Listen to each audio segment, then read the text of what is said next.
Welcome to this demonstration, during which I will show you how easy it is to get floor plan data into an integrated workplace management system. I'll show you how to manage floor plan data all the way from capture with a survey tool, through drawing curation, onto publishing the drawing and linking the data into an IWMS solution called Gravity. First of all, let me talk you through the process of capturing the floor plan data. I performed this activity in a shared office environment of around 1,600 meters squared, with partitioned rooms and across 2 floors. Each floor was captured into a separate project, which was then processed. The survey work captured around 200 scans, and it took about 4 hours in total for that 1,600 meters squared. The tool I used for the survey was an iGuide camera solution. It cost a fraction of the cost of a LiDAR point cloud solution. We're talking low thousands of pounds here rather than tens of thousands. The tool is static.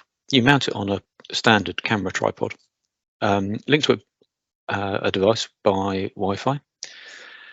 Open the app and you hit a button in the app to capture a scan, and it takes about 15 to 30 seconds to do a capture. The capture includes 360-degree photos as well as the room measurements. Once you've collected your survey scans, you can view the output in the Stitch tool, which is provided as part of the tool. The camera includes a USB memory stick. So when you finish taking your scans, you unplug it, plug it into your PC and upload it into the Stitch software that comes with iGuide. You can see that software here. You can see the output. On the screen, this is one of the captures. So this is the first floor of the building that I scanned. In the top frame, you can see it's got the photographic capture from 360-degree camera. So it goes all the way from one side along this corridor and ends up back at the same door in that corridor. One thing you can notice here is if you look in the top frame, there's a vertical green line which moves along as I move through the view. In the bottom screen, you can see it moves correspondingly. So now I'm looking along the corridor. If I move along, you can then see that line going off to the left along that same corridor. So this makes it really easy if you're trying to orientate drawings, if you take drawings at different times, if you take a new drawing, for example, and you need to orientate it and get it aligned. One other thing you would want to do in here, the output from this will give you a video walkthrough, and you can select one of your drawing captures, which it calls the initial pano angle. So the panographic image that it captures, that's the starting point of where you will see the video start. You can see 0001 has got an orange blob next to it, which means that's the one I've selected. So we'll start at the beginning. If I click on that, it will take you there now. So that's us at the beginning of a walkthrough, and that's the first scan that I would have done. One other thing you can do in here, you can see already that I've got labels on the rooms. So this one says reception, office 1, 2, 3, and so on. You can edit that data. If I click in here, I can change the name of that or delete it altogether, which I won't. Control Z, as it does with most applications, will undo what you've just done. So if I wanted to correct a scan that had been taken already, I'm going to click this button here, which is Move Rotate Scans. I'll click on one at random, which is scan 13. You can see the green blob here is highlighted. That's the one that we're currently on. So if I zoom into that and click on the edge of it, I can pick it up and drop it around. So you can see now I've dropped it somewhere different. One thing I found when I was doing this scan is if you put the camera and take a scan in the opposite direction, it loses its orientation. So we'd end up with something like this. So that's clearly the wrong way around. So you can use this tool to make corrections like that, put things back where they should be. Again, if I Control Z back to the beginning, it will put it back where it came from. So that's really useful, particularly if you're doing a new scan of a room that's changed, and then you can overlay it back onto this overlay. Once you've got the floor plan exactly how you want it, or if you've made changes to it from one you've already published, you can publish it using this button here, which is the export project. What that does is that uploads it to the iGuide website. It's a single button press. I won't make you watch it, but it does only take a couple of minutes to process.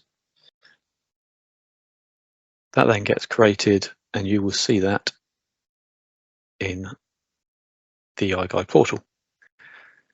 So this is, again, the beginning. Remember I set that initial pano view to be this view out of this the window in reception. You can see now we've got an initial floor plan.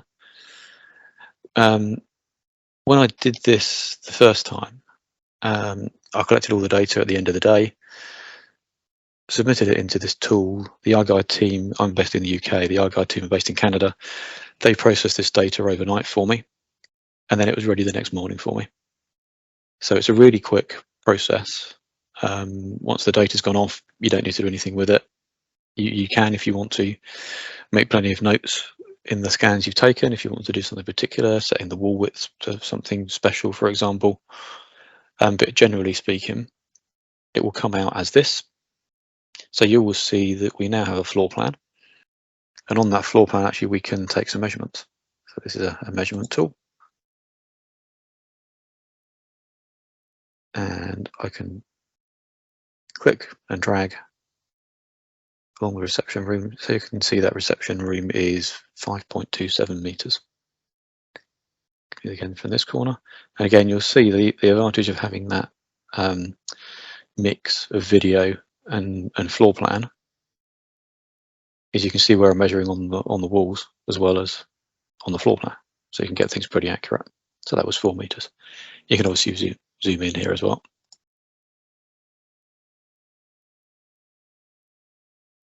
Which is obviously handy if you want to then go and do a much more accurate measure.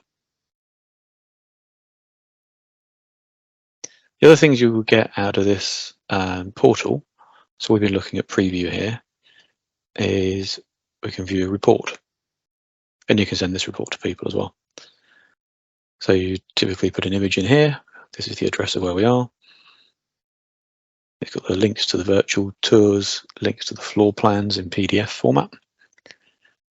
Easiest to download, so you can actually download things. The other thing it does here is it's going to give you the measurements of all the rooms that it's collected. So you can see every room here, the communal spaces, the kitchens, the offices. Those are things that I've labelled myself on the initial scan in the stitch tool.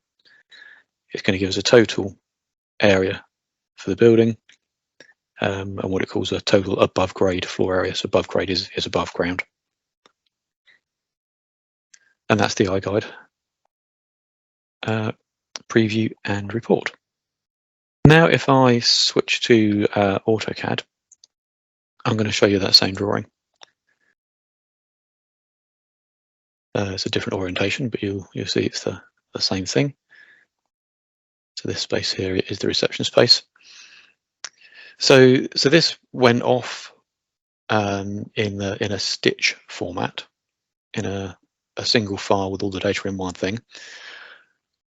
What this has returned to me is a DXF file. So I've opened that in AutoCAD, saved it as a DWG, and now you can edit it as you would with any other AutoCAD drawing file. What you will notice in here, I'm already in here, so I'm already in the Gravity tab. So what we've done with the Gravity product is we've created an integration directly between AutoCAD and Gravity. So I've logged in to the Gravity integration using my Gravity credentials, and these are the options it gives us here. So if I do set room layer, that's going to put us on the room layer. And what I would then do is polyline. So this is the same as you probably would do with any other IWMS CAFM solution. You would create polylines in your drawing tool. Each of these blue lines in here is a polyline. So I've been around and done these. So you can see each of these is an individual room. And then you can publish that data, and it's then visible in Gravity. So let me show you what that looks like. So as an example, if I go to, I've done add edit room, select this object here, it's going to tell me it's in the building code in of, which is Innovation House, floor number 1, room code is R1, and the name is reception number 1. And it tells us the floor size here as well. So all that data is in AutoCAD. What I can show you is where that exists in Gravity. Okay, so let's have a look at Gravity. This is the Gravity tool. You can get an overview of this solution in the other recordings that are in this series. So we're going to focus here on just the location data. So if we go into the Facilities Help Desk, look at the background data, manage locations. So here you will see things we're familiar with. Innovation House. Let's get to that. Into that building and into this floor. So this is the floor we were just looking at in AutoCAD. So you can see the room codes. We start with 1-1 and so on. And the room name. So first floor number 1. The room category. So these are split into different types of room, whether they're internal or external. So external have a window, internal don't. And we've defined the room types as having particular rough sizes. But then you do also get the room area too. These things you can set to whatever you want. They're all configurable in the tool. So having drilled down into this first floor, one thing I can tell you is that we don't have a room 15. So we've got the first floor 14, first floor 16. We don't have room 15. So let's go back to AutoCAD and see if we can create that room. So I'm going to add room.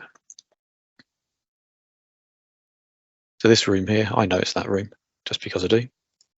Let me prove it by saying, so that's room 14 next door.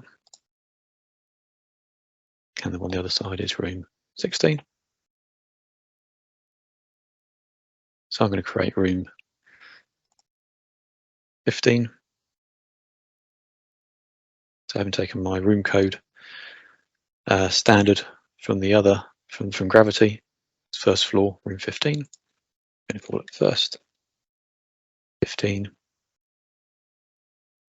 And let's give it an area type of none. And then let's save that away. So that's now linked that room. I'll go back to Gravity. Go back into that floor. That's going to refresh that data. And we now have room 15. Notice I didn't put a room category and a room type in here. What I can do in here is create a room category. That's an internal office on the first floor without any windows. And the room type, about 40 square meters. It's not quite, but close enough. The other things you can do in here is tell Gravity whether that room is reservable and whether it's hotelable, as in like a desk or room booking. Those aren't, so I should leave these as no. That has saved. Now if I go back to AutoCAD, what should have happened? If I go back and edit the room data on there, that's now, you can see, we can now see the room category and the room type. So that data is interchangeable. Wherever you make an update, it updates in the other side. So you've now seen the complete journey from capturing floor plans all the way through to managing the associated data in an IWMS solution, Gravity. This is my first journey using a product stack like this, and I've turned around a full survey of 1600 meters squared, taking the survey, creating the drawings, managing the room data, and it's taken me in elapsed time less than 24 hours. So I started one afternoon and I was finished the next morning. So it's really easy to do. The iGuide tool helps enormously. Gravity is really simple to use, and that integration between the two just makes it so simple. Gravity does a lot more than space management, of course. Once you've got this data in place, you can report on it. So if you're doing ERIC or HESA reports, for example, you could extract data for that. You can align the rooms to workspace management for room and desk bookings. You can attach assets and you can do maintenance activity through this solution too. So for example, if I were to log a request, we can view the floor plan in here as well. I've told the system where it thinks I sit. I've told it I sit in this room here, so you can see that's highlighted. If I want to log a call somewhere else though, I can pick anywhere, pick another room, just validate that in the floor plan, and that will tell you what room it thinks it is. Room 17, first floor, room number 7. So it just gives a validation about where you're placing your maintenance requests. So Gravity does so much more. That's the key. So as well as providing these products, we can provide our guide, we can provide Gravity. We provide services as well that will help you to determine what solution is right for you, to help you manage your data, manage your workflows, and we can perform survey work and audit work as well. If you want to know more about Gravity, our guide, or our services, do get in touch with us. Thank you very much for watching.